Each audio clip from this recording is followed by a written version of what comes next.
Pedro e Letícia saíram da escola e eu continuei lá.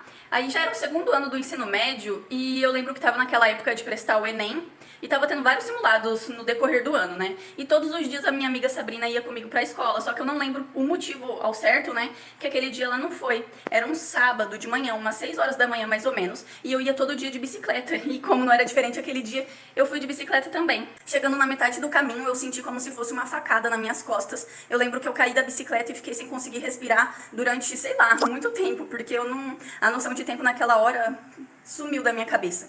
E eu lembro de passar a mão nas minhas costas, porque eu achei que eu tinha levado uma facada, ou uma galhada, ou um tiro, ou sei lá, qualquer coisa do gênero. E eu passei a mão nas costas pra ver se tinha sangue e não tinha. E na minha cabeça, né, eu falei assim, não deve ser nada demais, sei lá, eu nem pensei. Eu falei assim, vou continuar, vou pra escola e vou fazer o simulado e depois eu vou pra casa e vejo isso. Fiquei lá um tempo, igual um peixe fora d'água, sem conseguir respirar, mas aí eu levantei, peguei minha bicicleta e fui pra escola pra fazer aquele simulado pré-ENEM, né. Fui, subi as escadas, sentei lá, comecei a fazer a prova e começou a me dar uma ânsia de vômito muito forte, muita falta de ar.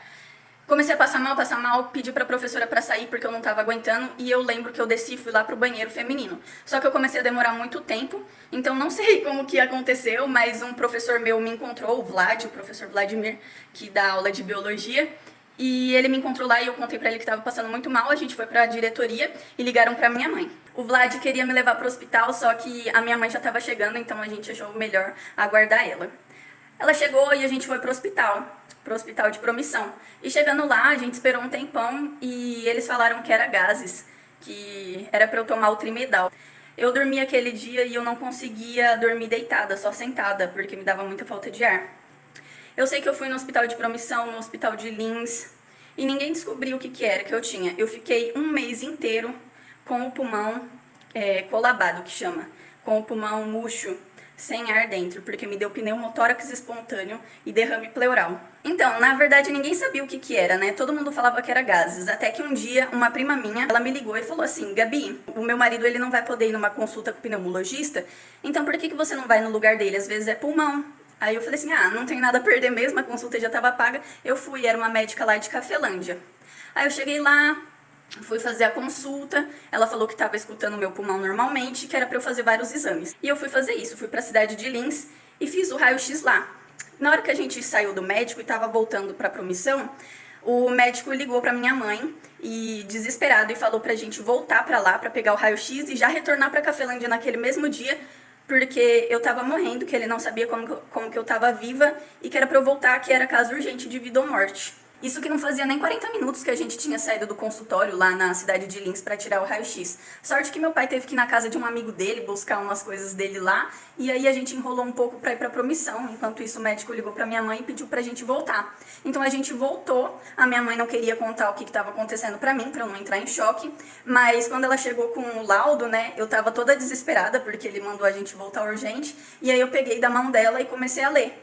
E aí tava escrito lá, pneumotórax espontâneo, derrame pleural, e eu ficava, gente, o que é isso? E aí eu comecei a pesquisar no senhor Google, e aí o senhor Google falava cirurgia de urgência, cirurgia de emergência, pneumotórax espontâneo, como abrir o tórax, não sei o que. E aí eu comecei a entrar em desespero, eu falei, não, eu vou tomar um remedinho e isso vai passar, não vai precisar de cirurgia, isso é tudo coisa da minha cabeça, o Google fala demais, eu tava pensando isso. E aí a gente correu, foi pra Cafelândia, chegando lá, a atendente, como a gente já tinha estado lá, né, antes, ela colocou a minha ficha por último. E aí acabou que a gente teve que esperar a tarde toda, eu já tava desesperada, chorei. A minha prima ficou me acompanhando, a Beatriz, e os meus pais também, né, tudo lá, a todo momento junto comigo. Então a gente ficou esperando, e aí fomos os últimos a ser atendidos. Quando a gente chegou e mostrou o laudo pra médica, ela ficou super furiosa, né, da menina não ter passado a gente na frente, mas enfim, como que ela ia saber também, né. Aí ela falou pra mim assim, o seu caso é de urgência, a gente, realmente, se você acredita em Deus, isso é um sinal, porque ninguém sobrevive tanto tempo assim sem o pulmão, do estado que eu tava, né, que já tava com derrame, já tava apodrecendo meu pulmão. Então ela falou, eu não vou conseguir te operar aqui, porque é um caso muito específico, eu vou te mandar pra algum dos meus professores. E aí ela tinha 2 professores, um eu acho que em Curitiba e um em São José do Rio Preto. Aí ela falou que ia chamar a ambulância para já me levar para São José do Rio Preto, né, que a gente escolheu passar por lá, no HMC, que é o Hospital do Coração, com o Dr. Bilac. Aí eu falei que eu não queria ir naquela hora, porque eu queria me despedir dos meus amigos, da minha família, enfim. E ela falou assim, não, então amanhã de manhãzinha, bem cedo, vocês montam no carro e vão direto para São José do Rio Preto, que ele vai estar te esperando lá, para já fazer a cirurgia. E aí eu entrei em desespero, né? Quando chegou, não tinha caído minha ficha ainda, eu achei que era mentira, que era brincadeira, que isso não estava acontecendo. Mas realmente estava. A gente foi pra promissão e eu cheguei em casa, minha casa estava lotada de gente.